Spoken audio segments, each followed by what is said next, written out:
وحشتوني.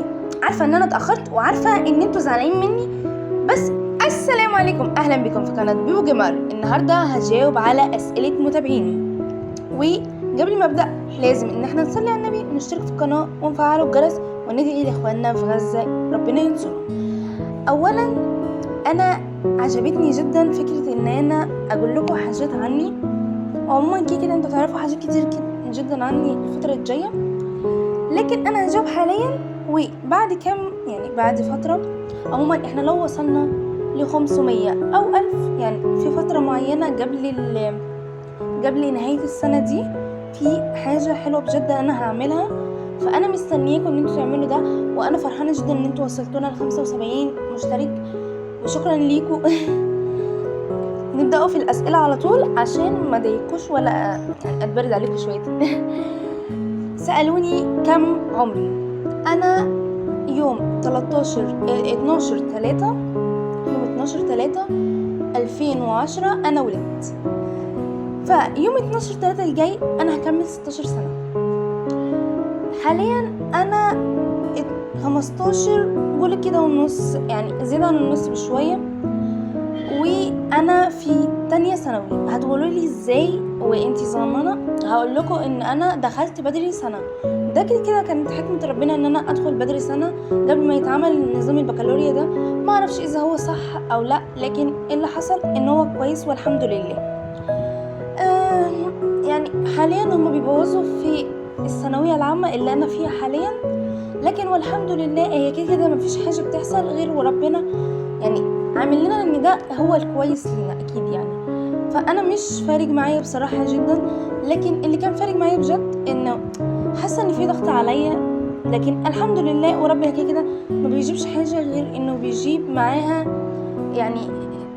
الحاجه الحلوه معاها، فاهميني؟ تاني سؤال، اكتر صحبه بحبها. السؤال ده يا جماعه انا ما عنديش صحاب بجد. انا كان عندي صديقه وكانت مقربه مني جدا، جيت في اولى ثانوي الترم التاني بعدنا عن بعض بسبب مشكله معينه. هي المشكله مش عايزه اذكرها لانها انا حاساها من وجهه نظري ان هي تافهه مش محتاجه، بس هي ممكن برضو ان هي تكون شايفاها من وجهه نظرها ان هي حاجه تاني، لكن هي راحت لحالها وانا رحت لحالي. ويمكن لما انا وهي كنا مع بعض ما كنتش انا فتحت القناه اصلا، ولا كنت ان انا ما كنتش اصلا فتحت القناه، ولا كنت انتوا هتعرفوني، ولا كنت انا هطلع واعمل فيديوهات، ولا كنت هتشوفوني في الفيديو ده اصلا. لكن دلوقتي الناس اللي انا بحبهم بجد ماما واخواتي الاثنين، التالتة، لكن هو الصغنن ده ملهوش في حياتي، انا بحبه جدا. اقصد ان هو مش مجرب مني في موضوع ان احنا بنتكلم، الموضوع ان احنا بنكون مع بعضينا، لا هو اخويا، انا بحبه جدا جدا جدا جدا، فوق ما تتصوروا. انا حاسه ابني قبل ما يكون اخويا، ولد في وقت انا كنت بدأت ان انا انضج فيه، فانا حاسه ان الوقت ده او الطفل ده وقت ما جاء حسن من نفسيتي في فتره من الفترات اللي كان جايلي فيها اكتئاب جامد. انا حاسه ان هو وماما، هو وماما طبعا، واخواتي الاثنين التانيين. هو الصغنن ده اسمه محمد، والاكبر منه اسمه مازن، والاكبر منهم دي اسمها رماس. انا من ثم رماس، من ثم مازن، من ثم محمد، فاهميني؟ فدول دول اقرب الناس ليا، هو وماما واخواتي اللي هم الثلاثه دول. وهل انا اقدر ان انا اعيش من غيرهم؟ ابدا، لان دول حياتي بجد، ودول اللي انا لو من غيرهم مش هقدر اعيش، ودول ان هم دعمني بقدر المستطاع بكل حاجه. ولو بابا مثلا مش ما يعرفش عني حاجات كتير، لكن هو بيدعمني في دراستي. انا لما قلت له على القرارات اللي بدات تنزل وان القرارات اللي بدات تحصل في الثانويه، قال لي حبيبه انتي لو شايفه ان انتي مثلا في القسم بتاعك ده مش هتقدري تكملي فيه، شوفي القسم التاني. قلت له لا يا بابا، انا حابه ده وده حلمي وانا عايزه اعمله. قال لي شوفي اللي انت عايزاه وانا معاكي يا بنتي. يكفي ان هو دعمني في الدراسة، يعني هو مش لازم في الحياة العملية، لكن يكفي ان هو دعمني في دراستي، وده بالنسبة لي حاجة جميلة جدا وانا فرحانة بيها وربنا يخليهم لي. السؤال الثالث، هل اعرف بلاك بينك؟ شوفوا، انا بلاك بينك وبي تي اس انا بموت فيهم. انا بي تي اس قعدت من 12 سنة الى 14 سنة، لحد 14 سنة وانا متابعاهم. كنت بسمع لايفاتهم، كنت منزله التطبيق اللي هم بينزلوا عليه لايفات، وكنت اكتر حد بحبه هو جونكوك من بعد تاي او تاي، لان في فرق، يعني في ناس هنا بتقعد تتكلم على الاثنين، لكن مش مهم. المهم ان انا يعني انا بحب الاثنين دول اكتر ناس. لكن يعني هم بصراحه، يعني انا في فتره من الفترات كان بيجيني اكتئاب بطريقه انا ما كنتش هقدر ان انا اطلع منها بصراحه. لكن دول يعني كانوا دايما يقولوا خليك واثقه من نفسك، ركزي على دراستك، في يوم من الايام انت هتشوفينا. بجد يا جماعه انا دول كنت شايفاهم قدوتي لفتره من الفترات، ولسه شايفاهم قدوتي، لان دول فعلا ناس فرقوا معايا في ماضيه، يعني الماضي بتاعي. حاسه ان هو يعني لو من غيرهم ما كنتش هتخطى الاكتئاب، لان انا كان عندي اكتئاب جامد، وكنت بمر باكتئاب يعني اكتر من فتره اكتئاب بدخل في اللي بعدها، وكان بسبب اشياء مش عارفه اذا كانت هي يعني فعلا مؤثره او لا، لكن دي بجد انا طلعت نفسي من الاكتئاب لما لقيت نفسي خلاص بقى انا زهقت. هو انا هفضل كده دايما؟ لا خلاص انا اتخنقت. كان كل روتيني يا اما بكى يا اما قاعده مع نفسي، يعني ما كنتش يعني كنت انا وماما كده شبه اللي هو مرات بابا، مش ماما خالص. ودي ماما فعلا كانت بتحسها جدا مني، لكن يعني مع الوقت انا بدأت ان انا اقرب منهم، لان هو جماعة خلاص يعني دول اهلي، ما ينفعش ان انا ابعد عنهم، وفي اي وقت من الاوقات وفي اي زمن من الازمنة ممكن ان هم يبعدوا عني وما اشوفهمش تاني، فاهمين؟ فده بعيد الشر يعني ده اثر فيا جدا، وانا قلت لا، يعني هو انا واخده ايه من الدنيا اصلا لما هم يروحوا مني؟ فدي اللي خلتني اقرب منهم، ودي اللي خلتني ان انا ارجع لبيبو القديمه خالص لما كنت طفله. لكن هي في عقبات جت في حياتي خلتني اعمل كده. كده كل حاجه بتيجي يعني في حياتنا دي بتكون دروس، اوكي؟ والسؤال الرابع، بتجري في مدرسه حكوميه. شوفوا انا قعدت حضانه اللي هي كي جي 1 كي جي 2 وابتدائي واعداديه، يعني لحد تالتة اعدادي كنت في مدرسه خاص. قعدت مدرسه خاص لحد ثانويه. جيت عند ثانويه، احنا ما عندناش ثانويه خاص، الثانويه الخاص دي بعيده عني وفي مركز. تمام، انا كده قاعده في قريه من القرى، و يعني قبل ما انا اروح واجي في مركز فانا بتعب اصلا من المواصلات، وبالذات المواصلات العامه، واللي مصريين هيعرفوا ده اكتر. فانا دخلت حكوميه، والحكوميه بالنسبه لي انا حاساها يعني التطبع غير التطبع. يعني انا كنت في حكومي، يعني هنا في حكومي، انا حاليا في حكومي، حاساها غريبه عن لما كنت في خاص. في خاص كنا كده في يعني انشطه معينه كنا بنعملها، كنا احنا وشباب معانا، يعني كان احنا وصبيان معانا، وكنا نعتبر بعض اخوات جدا. يعني مثلا كنا نحتاج حاجه، يا فلان معلش قتل دي، كنا مع بعض في كلاس واحد. يعني الديسك بتاعي جنب الديسك بتاعه، يعني ممكن احيانا اصلا المدرس كان يعمل حركه كده ذكيه منه عشان ما نغشش احنا والبنات من بعض. فكان يقول بنت مع ولد، فاهمين؟ يعني بنت تقعد في ديسك مع ولد. فاحنا يعني كان في شويه احراج كده لما كنت انا مثلا في 5 ابتدائي او 6 ابتدائي، ان الحركه دي اتعملت في 5 ابتدائي او 6 ابتدائي.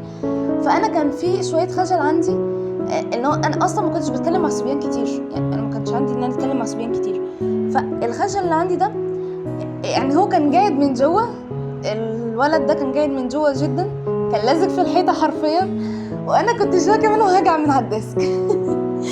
وكنا بنمتحن، خلصت امتحان وجريت على طول على المستر، قلت له خد الورقه جايه، خلاص انا هنزل سلام. فاللي هو انا كنت بجد يعني انا ما كنتش خايفه من الامتحان، انا كنت خايفه من الواد نفسه، والواد كان خايف مني، فاهمين؟ يعني كان حاجه فعلا مضحكه جدا وانا مستغرباها.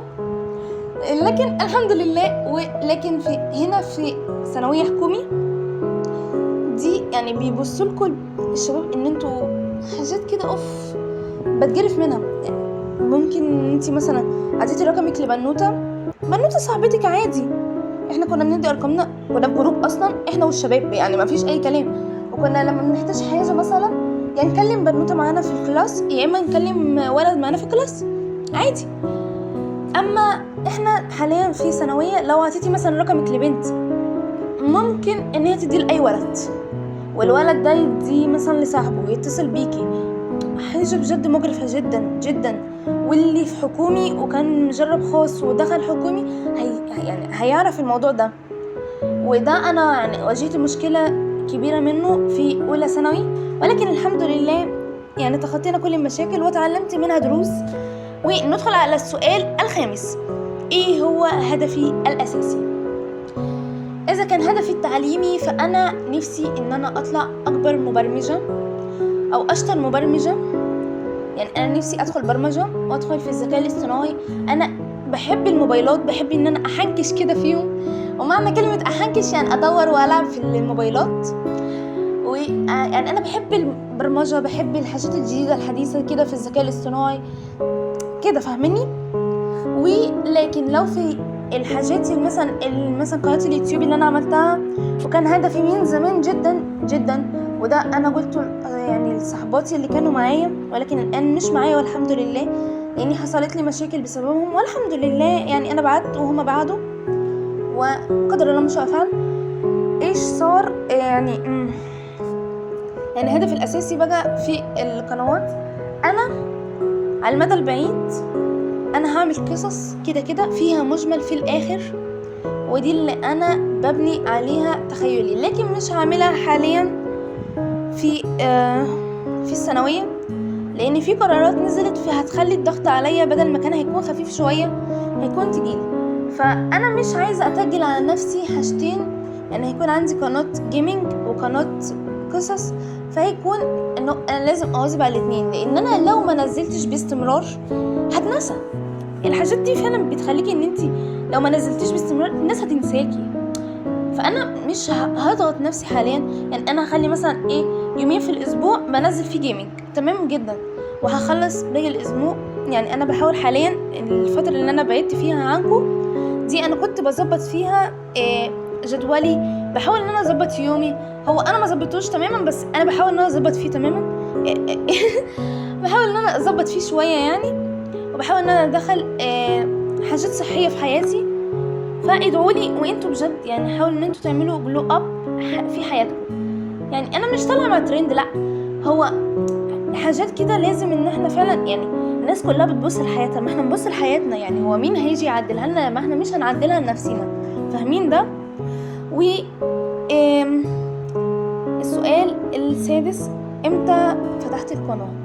هو I think ان هو من 3 شهور، ولكن يعني فكره القناه انا دي كنت بفكر فيها من سن بدايه 15 سنه.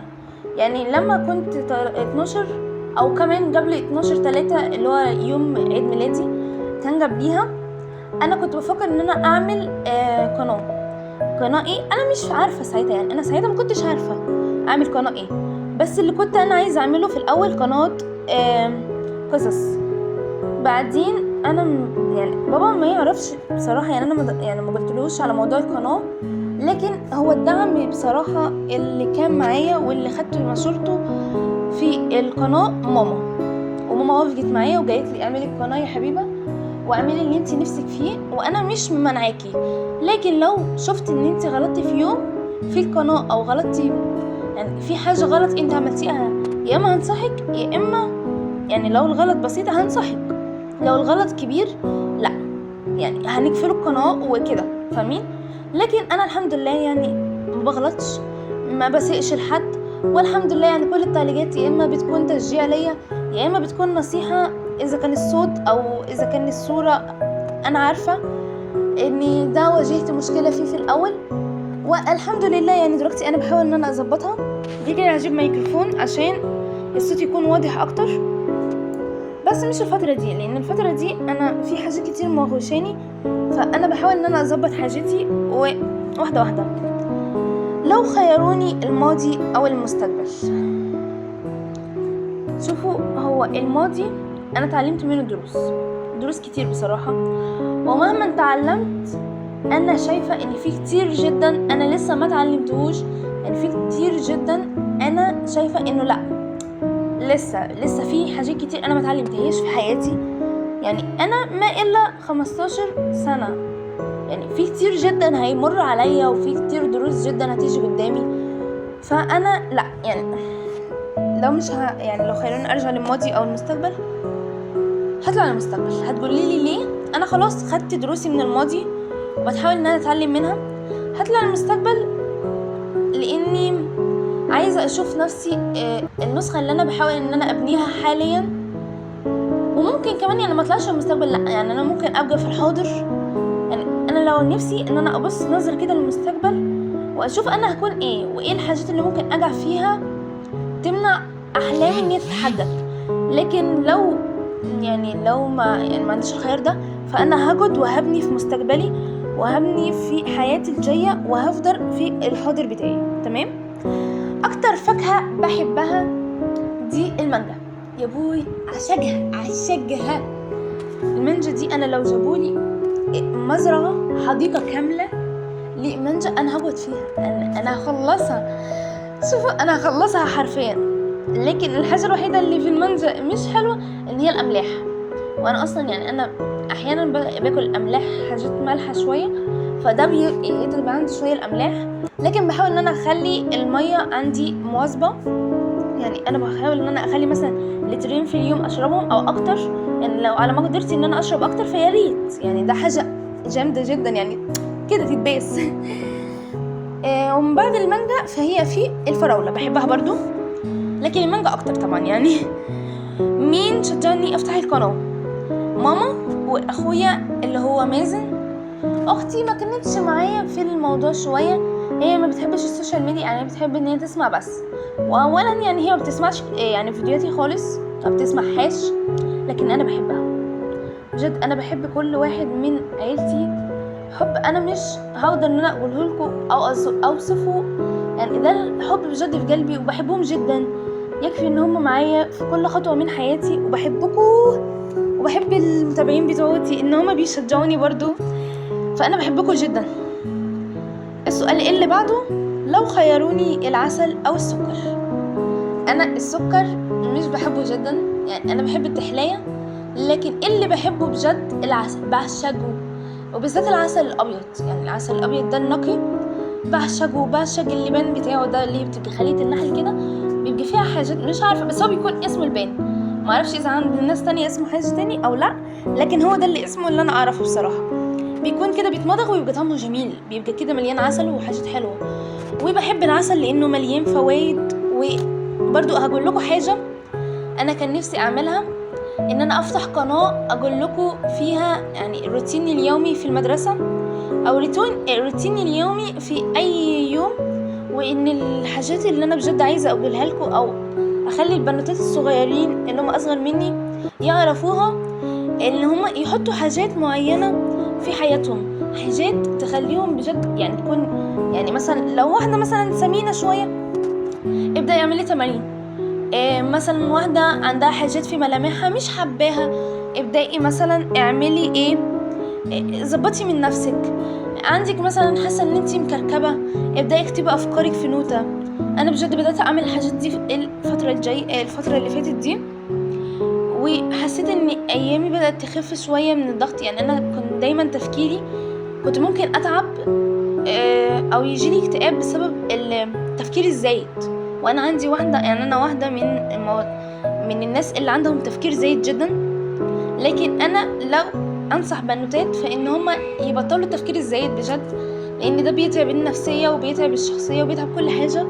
وبقول لك كملي يا بطلتي، لاني انتي اهم حد في حياتك واهم شخص في حياتك، وان انتي لو ما رضيتيش نفسك من جوه مش هترضي اي حد. يعني مهما غيرتي في نفسك عشان بني ادمين او عشان اشخاص، مش هيكون نفس الحاجة اللي انت هتغيريها من نفسك، ويكون عندك ثقة في نفسك ان انت يكوني ايه، انا بحب نفسي فانا هغير من نفسي عشان اشوف نفسي جميلة.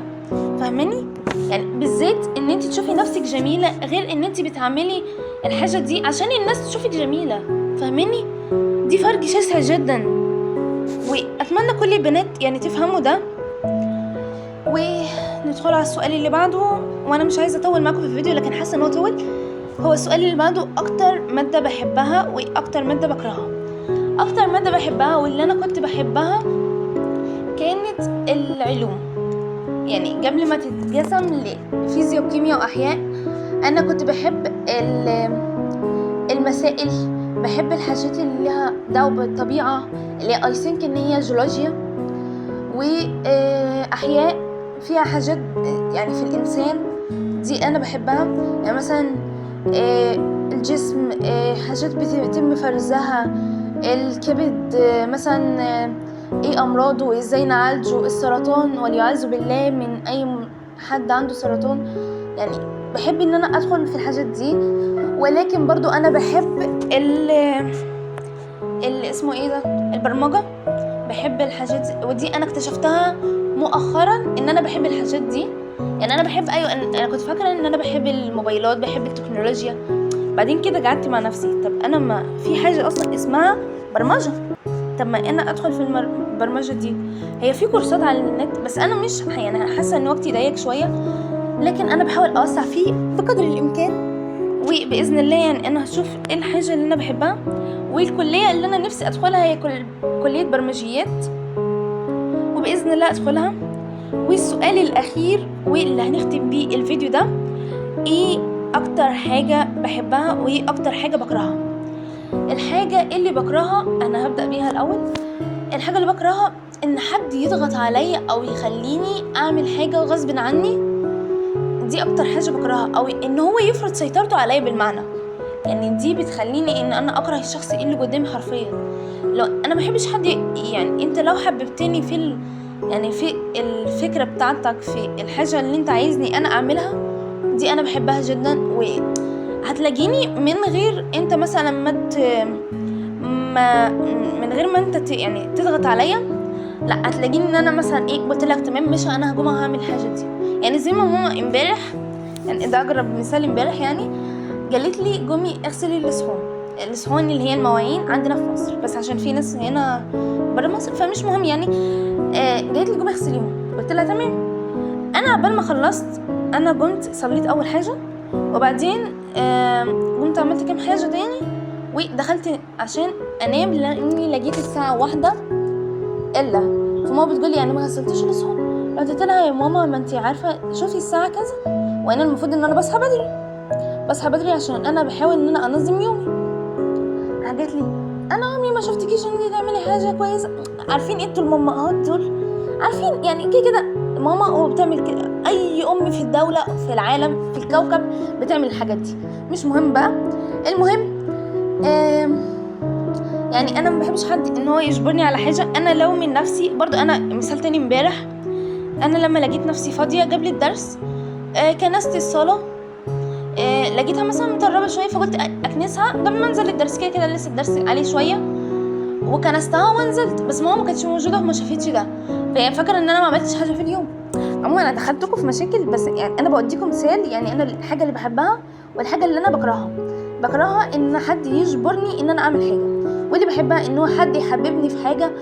او يعني انا مش عندي موضوع ان انا عدم التغيير او كره للتغيير، انا بحب التغيير جدا، بس التغيير للصحي، يعني التغيير الصحي ده التغيير للحاجات الحلوه. يعني انا في الفتره دي بدات ان انا اسمع بودكاست، بدات اسمع كتب فيديوهات كده. يعني انا النهارده خلصت فيديو لكتاب كيف تتخلص من القلق، فهو الكتاب جميل وفعلا فادني جدا جدا جدا. ولو حد فعلا عنده قلق، عنده حاجات كده بتخليه يقلق، في نصايح بجد في الكتاب ده وقصص هتخليكي بجد ان انت مش هتقلقي تاني اصلا، يعني بجد. وبكده نكون خلصنا الاسئله، وما تنسوش انتوا تحطوا لايك واشتراك عشان ما اضعتكوش، لان انا بجد عايزه اوصل ل 500 او 1000، لان في حاجه حلوه انا عايزه اعملها. يلا خلصوا بقى. وكده بقول لكم مع السلامه، good luck, thank you for watching. بحبكم جدا جدا جدا جدا جدا جدا، ومع السلامه يا حبايب قلبي.